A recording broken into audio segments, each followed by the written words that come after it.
బట్టి 10 స్తోత్రాలు చెల్లిద్దాం.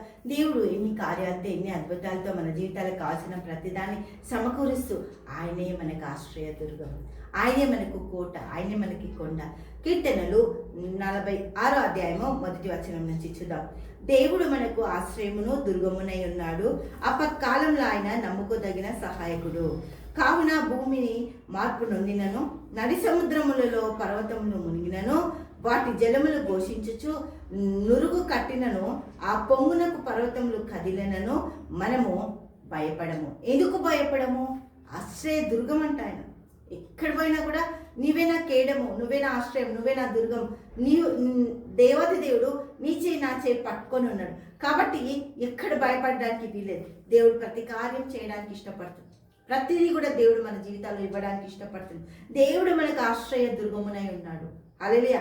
ఆపత్కాలంలో ఆదుకునే దేవుడు, ఆపత్కాలంలో నీ బాధను చూసే దేవుడు. ఎందుకు మా బాధల్లో ఎవరు రావట్లే, మా కష్టాలు ఎవరు చూడట్లే, మాకు ఎవరు సహాయం చెయ్యట్లే అంటే ఇంత గొప్ప దేవుడు ఆపత్కాలంలో నేను నీకు తోడున్నా, ఆపత్కాలంలో నేను నీ దగ్గరున్నా, ఆపత్కాలంలో నేను నీతో మాట్లాడతా, ఆపత్కాలంలో నేను నీకు సహాయం చేస్తా.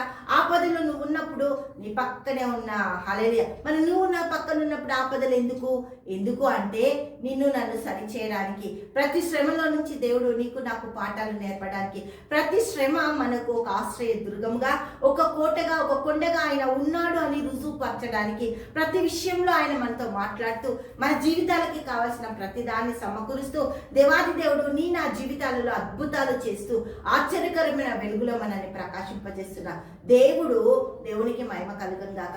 ప్రతి విషయంలో అద్భుతంగా మనకు కావాల్సిన ప్రతి సహాయతని ఆయన సంపూర్ణంగా సమకూరుస్తుండు. ఆయన కృప మా అందరి పట్ల హెచ్చుగా ఉన్నది. దేవునికి స్తోత్రం. హల్లెలూయా.